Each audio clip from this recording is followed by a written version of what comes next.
Good evening.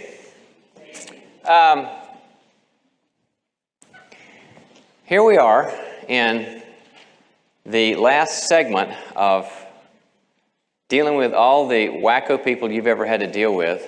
How many have totally cured your button pusher by now and you just want to review some things? And how many of you brought all the button pushers here just so they could sing Kumbaya and thank you for your ministry to them? And it's a process, and we're going to be talking about a process. Tonight, we're going to be going over the last two major resources that the Bible teaches us about dealing with difficult people. We had 7 in all. Things like yourself and your stance, things like other people, things like God Himself, things like your words. And tonight we're going to be dealing with the last two. And one of these is one that I have to kind of watch the audience for, because it's one that some of us get a little too enthusiastic about. Because it's sort of like if you've been silently putting up with somebody's stuff for 1 billion years, all of a sudden you just start thinking about kitchen knives and 38s, and we don't want that to happen. We want you to still have love in your heart. But sometimes there are times for actions. And I thought about a passage. Well, let me just tell the passage. That one of Jesus' parables was about this process, where He spoke about a fig leaf or fig tree. And the story He told was that there was a fig tree that wasn't producing fruit. And so the people, in the know said, cut it down. And then the gardener, who is the advocate, who represents Jesus, talking to the Father, who's the owner, says, don't cut it down yet, to the owner. He says, let me change a few things.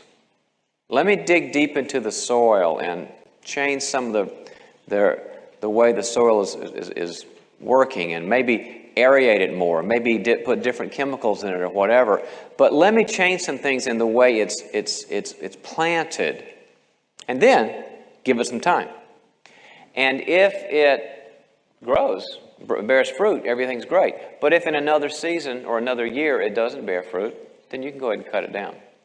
And I'm told that in the world of Israeli figs, which is a small world of people that know that, I'm told that the fig tree has several seasons in a year.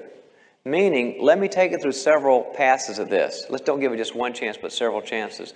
And then let's see what happens. And I'm hoping, as we're going over this series, that that's the way you're thinking and feeling about your button pusher. Whether that person be your spouse or someone you're dating or someone in your family or somewhere at work, is that our tendency is to blow them off away after putting up with stuff for so long. And what they need, and we're going to talk about the process of time, is sometimes for you to change what you're doing and give them a different context. I've got a friend who has been in a horrible, horrible marriage for many years. And kind of didn't know that she was supposed to do anything. She didn't know she was supposed to say anything. She thought she should just be supportive and, love will always win, and I'll just kind of like love better and love more and all this. And some of you guys have been through that. And it didn't get better. And then finally, she left. And I talked to her and I said, I don't blame you for leaving, because I think there needed to be some separation here. I think you needed to take some action. We're going to be talking about action tonight. But I said, is there any room inside you yet or now for doing some work together? She said, I'd like to say there was, but there's not. I said, is there a little bit? She goes, honestly, there's none.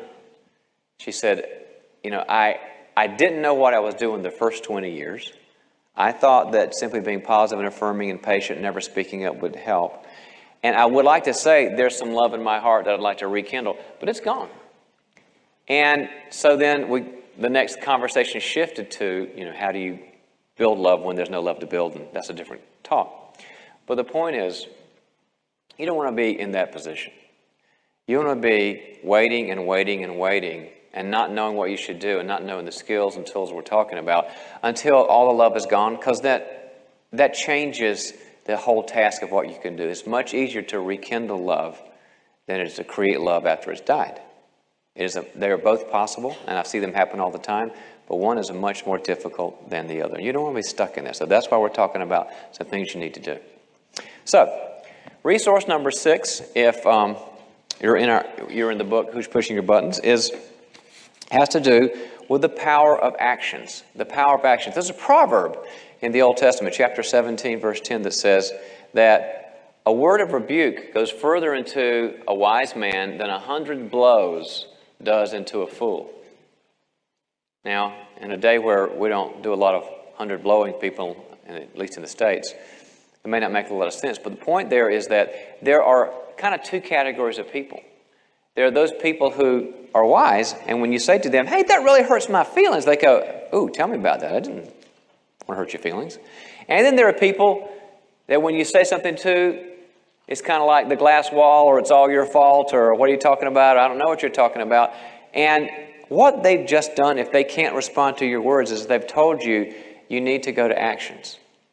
That there are some people to whom words really don't mean a lot for various reasons. Some button pushers, the difficult person in your life who has a very low ownership. I always like to review this. They call their issues cause issues in you.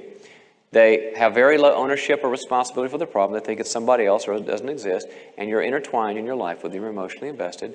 So your words kind of like don't matter, or they say it's all your fault or whatever. And what they're telling you is, I'm like a 3-year-old. You can talk and talk and talk, but sooner or later, you're going to have a timeout. Because that's what 3-year-olds do. You can reason with them and logic with them, but 3-year-olds don't have enough experiences of things like anxiety and what it means to hurt somebody's feelings and what love is and how you affect other people. They have to have timeouts. And there are some people who are, God bless them, 42 going on 3. And they need the same thing. Well, what kind of power do actions have? Tremendous power. Because you move from words to experience.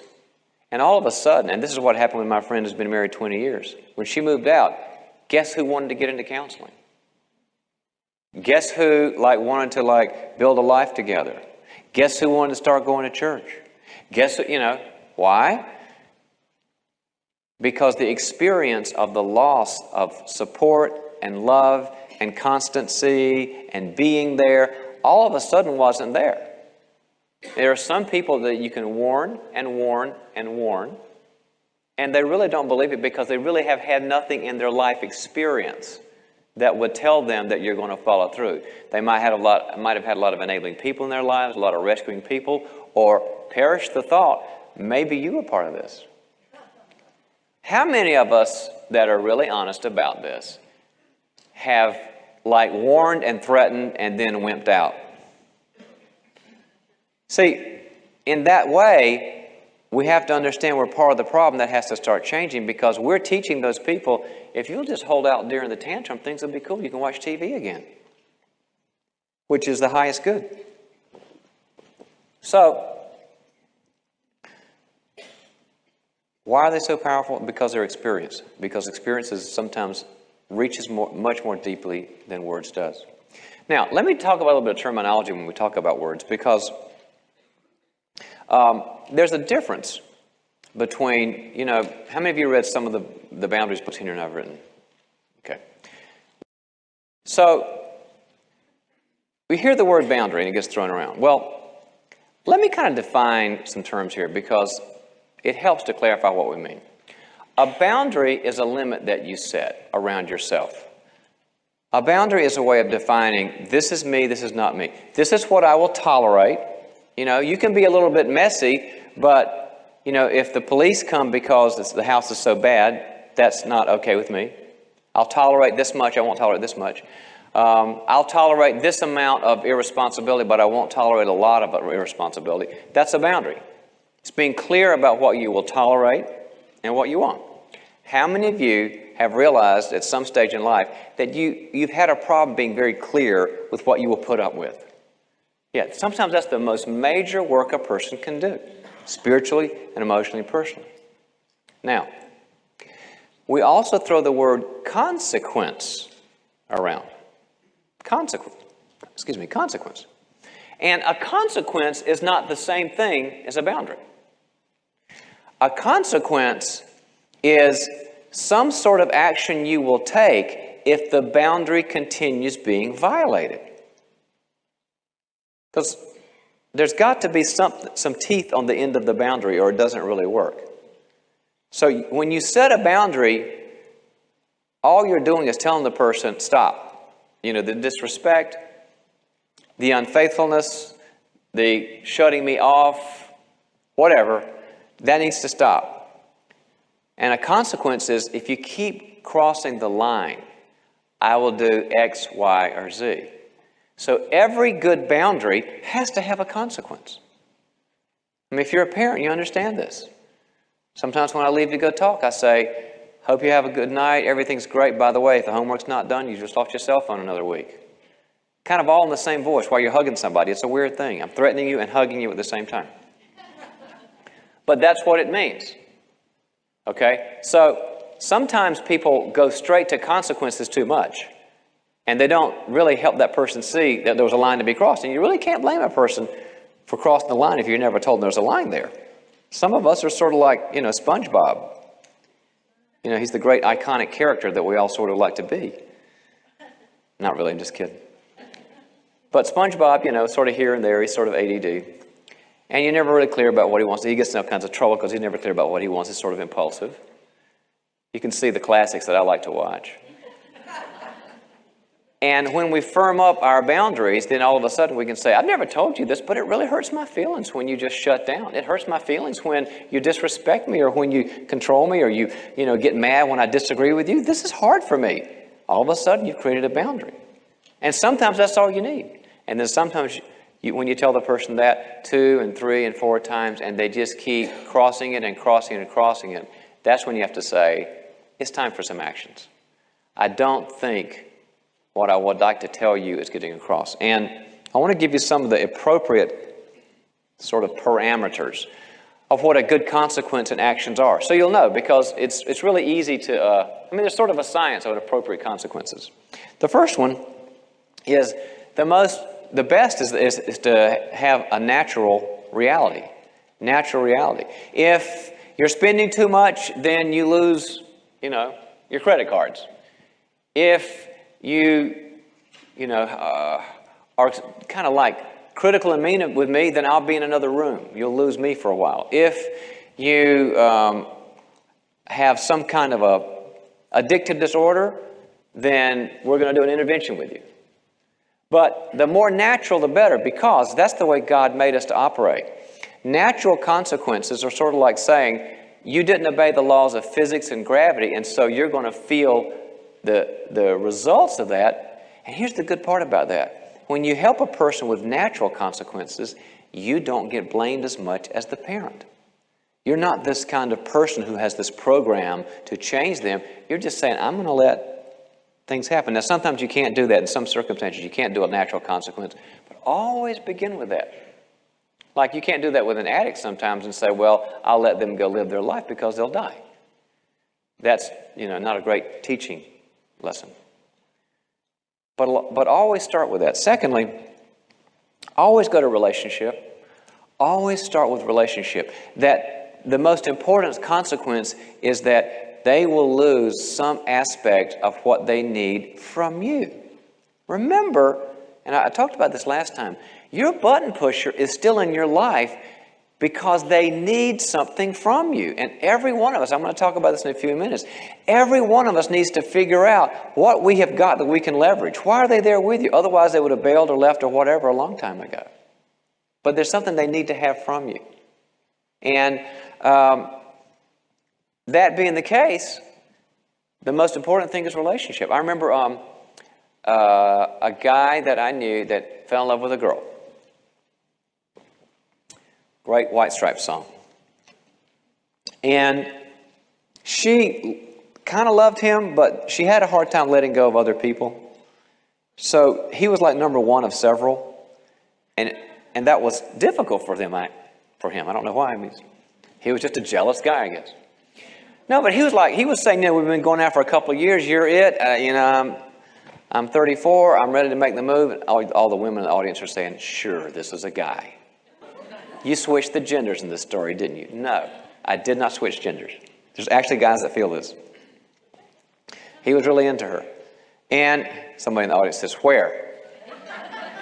It was a small northern European country. Anyway, so he says to her, you're not one of several with me. You're it. And she goes, I know, you're number one, but this guy I've got a history with. And he said, no harm, no foul, but I will be moving on. And she kind of didn't believe it because nobody had ever done that with her. She'd always been the person who sort of never had to leave anybody. The list just kept getting bigger.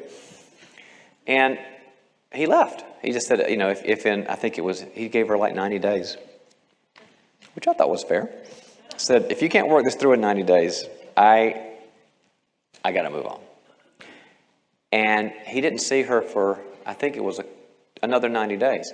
And she was devastated. How mean he was, how unfair he was, and how self-centered he was, and how he didn't have enough grace to give her more time. He was going, the clock's ticking for me too, both ends. But something else happened in her. What happened inside her was she started missing him more deeply than she thought she would miss him. And it helped her to finally do some detachment and de-investment and let go of some people that she had to kind of clean out the hard drive and make room for him. But if he had never left, they'd probably still be doing this right now. But she made it a relational boundary, a relational consequence, because she wanted to let him know. He wanted to let her know that it was about the connection. He wasn't trying to control her, wasn't trying to change her. He was just saying, this is all I am. I want to give you all of me. And if I'm a piece of the pie, I'm not the whole pie, I just can't stay with it. Keep it relational. Match the severity. Match the severity. If it's a little annoying thing, do a little consequence.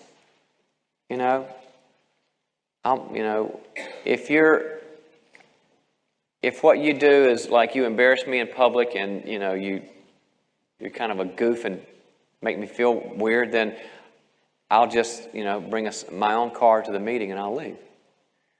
If it's somebody who's rageful and violent, then you do things like there's going to be SWAT team coming down here. But the point is, you don't match a felony with a misdemeanor. You don't match a misdemeanor with a felony. And then, do you have a section called Logistics of Consequences? Okay. In Logistics of Consequences, what that has to do with basically is how to know when to tighten them and when to loosen them. If it starts working, you want to loosen it if they start getting better, basically. The point of it is, you don't want to be somebody's jailer and say, aha, I've got you. It's not like that at all. If you've got a button pusher and they start changing it all, like admitting that they're wrong every now and then and saying, I'm sorry, and listening to you because you've kept these consequences for longer than you'd like, but you've kept them. The point is, you only want to make them as tight as they need to be for the movement. If they're moving, you keep it as loose as you can. The tighter you have to go, the more severe the person is. So don't tighten up way into having to control everything that's about the relationship, because generally speaking, that's going to bring out that jailer problem. But just keep it as loose as you can so the movement goes. Now, when I mentioned you guys having leverage, in page 151, I wanted to just go over the leverage that you might not recognize you have, because in terms of managing logistics and stuff, it's important to know what this person wants from you. Most people that I talk to in an accounting situation or consulting, they'll go, they don't want anything from me. They just want to do what they want to do. And I guess they feel so helpless, or they feel so unvalued or uncared for. They have no clue the power they have. Let me give you a little bit of power in this list. Your acceptance of his faults. I'm going to change genders here to keep it fair. Your warmth toward her. Your emotional presence with him. Your affirmations of the relationship. Your encouragement to help her move ahead when she's discouraged. Your support for his struggles. Your affection. your interest in his world and life, your physical presence in the room. People need physical presence. Your empathy for his pain and stress. Cooking, cleaning, organizing, doing chores, fixing things around the house. Most women really, like to fix things around the house, and that makes a man feel good. That was a joke because like the stereotype's the other one. Making the home a pleasant environment. You might have to say, it's just not going to be as a pleasant environment to be around. You really don't make it safe for me. Attending to his or her felt needs. Giving them space and quietness. Respect for what is respectable. Spontaneity. Entertainment. Sense of humor. Spirituality. Traditions. A social system. Depth. Financial support. Structure. Planning abilities. Do an equity analysis. Why are they there? Are they there because I make things safe for them? Are they there because I have structure and I'm responsible and they're like the flake from Mars? Are they there because I'm loving and warm and they need that because they run everybody else in their life off? Most of the time, and here's the important thing, your button pusher's sin or pathology or screwed upness or whatever you want to call it, your button pusher's problem should be making people leave them and not want to put up with them anymore. But they're with you for a reason. So use that, and not in a mean or a manipulative way, but just use the reality. And then God and the consequences. God and the consequences. When you look at like how all this came about, God started the idea of consequences, and he always had an order to it. He begged and pleaded and used words, and then he would say, I'm going to have to put you in the school of discipline. But the cool thing about God is all he ever says is, if you'll just come back. He always wants to come back to the connection because he knows if you can connect somebody into their heart, they'll start changing. They'll start listening. There's some people that only change because of pain, and they're kind of like, they got a long ways to go. But if you can connect with a person at their heart, like God wants to do with us when he says, come back to me, O Israel. I want you. You are my child. You're my bride. If you can establish that all you want that person to do is to return to you from a heart level, you know what happens? The connection builds empathy. Your button pusher develops the ability to get outside of his selfish kind of orbit, what we call in psychology a narcissistic orbit, where they can only look at their own experiences and world and interests and values. They break out of the orbit and they actually care about the other person. But you've got to have the attachment first. And when that happens, it's kind of like when you connect with somebody, it solves a multitude of sins. Connection's always got to come first. So always make your goal the way God does. Your goal is returning. Henry and I do several times a year a leadership workshop. It's a week-long leadership workshop here in Southern California, where leaders from around the country and around the world come in, whether they be business leaders or pastors or, whatever. It's some kind of leader. And they go through a lot of teachings that we do about your leadership and your character, and then they have these intensive groups where they process with each other about all this. And the goal of it is to help them see that their character affects their goals and missions and strategies and all the things that leaders have to do, that who you are fleshes out into what you do. And there's an order to the lessons that we teach when Henry and I teach the teaching sessions, because we start saying some hard stuff about middle of the week, about your own bad parts and your dark side and the growth stuff, your false self, and when you pretend, and how you try to be somebody you're not and be perfect and all that, and what a lie that is, and how no leader can really sustain themselves being a liar and all that. But that's in the middle of the week. That's in the middle of the week. You know why that's not at the beginning of the week? Because you probably couldn't hear it. You probably hear that stuff and go, sure, I do all those things, but now you made me feel worse. I feel guilty and condemned and all this. Now I'm a liar who's also guilty about it. Have a nice lunch. We don't start with all of that brokenness stuff. We start with your need. As a leader, your need for love. Your need to be filled up. Your need to experience grace. You need to experience connection. You need to experience intimacy at the deepest places of your heart and to get your tank full of the love and grace and support that many of us have done without. And then just like a dry earth, parched earth takes in rain that it needs, then it's able to be supple enough to handle the surgery that's going to come. Well, in the same way, your button pusher is going to need to return. The consequences, you leaving, you cutting off the money, you not answering phone calls, or you bringing other people in, or you not cooking for them, or you not picking them up, or you taking other cars, or you leaving whenever they leave, or whatever. The consequences are not meant to fix them. That is